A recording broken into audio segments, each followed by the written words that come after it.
We are concerned parents of Round Rock Independent School District. We have really been in a battle with our school district for the past year.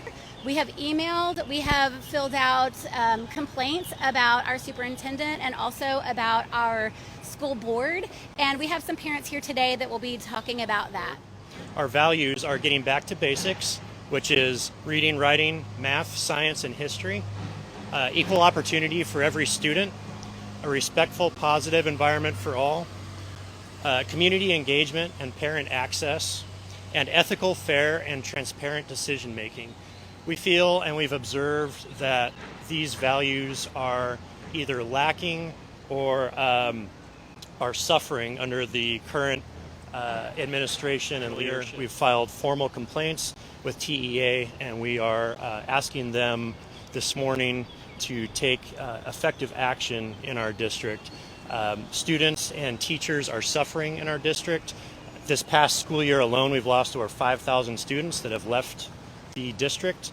It seems like every day more and more teachers are quitting, and so this needs to change. I've lived in the district in Round Rock ISD for 22 years, and I've been involved in Round Rock ISD politics and bond elections, but I have to say that the controversy that's going on right now is unprecedented, as is the grassroots opposition. You see a diverse group of people here who all have the same request of the TEA.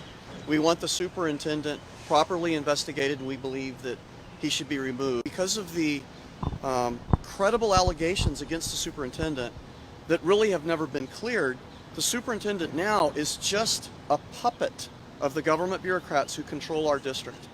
And we're asking the TEA to intervene and get involved. We want the illegal activity stopped, and we know that the superintendent has got to be replaced. He can no longer be effective. They have lied to the public about the investigation of our superintendent. They told us, many who were in the boardroom that day, that the investigation of our superintendent is closed.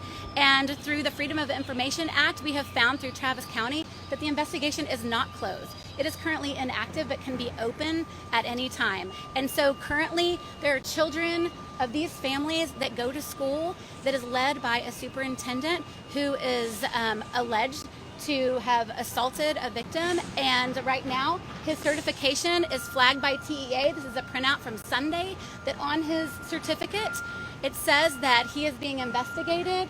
We also have open records requests about our superintendent's him as a suspect through Travis County. These are issues that we need our school district to deal with, but they are choosing not to. And so we are appealing to TEA to please hear our cries. We have a mountain of papers on file with them right now that they have chosen not to address. So we need Texas Education Agency to listen to us and to act effectively. I've been attending school board meetings for the past school year, and I have seen such unruly behavior from our school board members. I have filed a level 3 grievance against one of the trustees.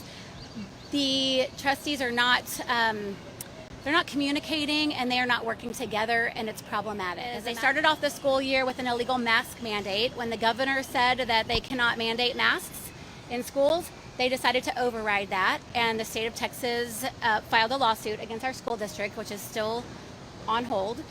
They've coordinated the arrest of parents, law-abiding parents who came to school board meetings to speak about the superintendent, to speak about raising our taxes unlawfully.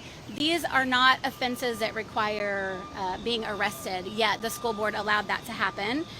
They have ignored the formal complaints and grievances of many of these parents that are standing here today. We have filed complaints against things like allowing males, biological males, in the restrooms and changing rooms as the females. This is not okay. Parents are frustrated, and we are not getting heard by our school board. So we are appealing to Texas Education Agency to help us. There is a narrative that gets pushed that parents are, that we are dangerous and rowdy, and we are not. We are loving, caring parents and community members, grandparents that are here today that care about our students, and we want their education, their academic education, to be at the forefront. I'll take 3. Who's gonna be the 3 spokesmen today?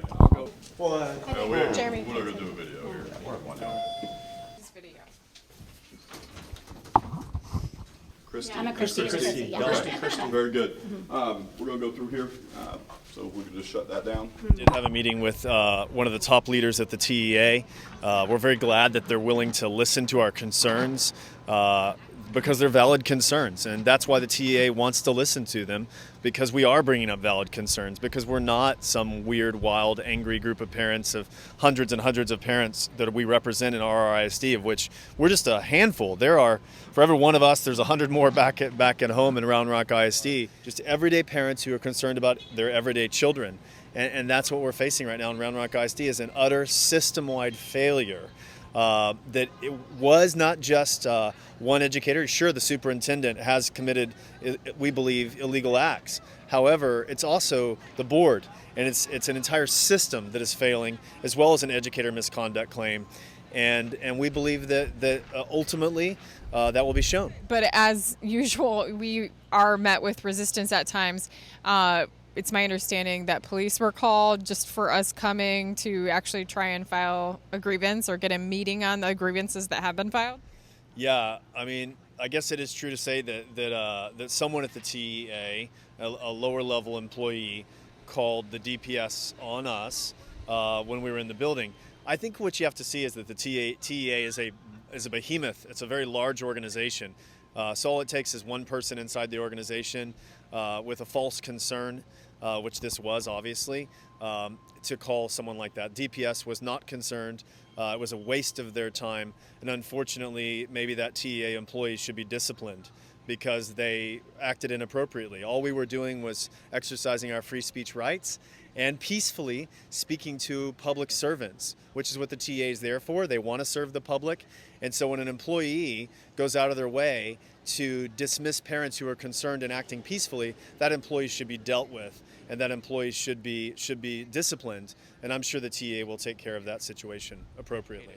Most educators, most teachers get in this business not to get rich. We all know that. They get in the business to educate kids.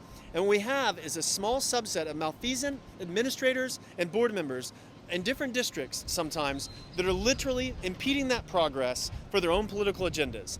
This must stop. And one of the best ways to stop it is transparency, is to allow the public to be heard and allow things to be unearthed that should be unearthed. And that's what I hope our federal civil rights case will do.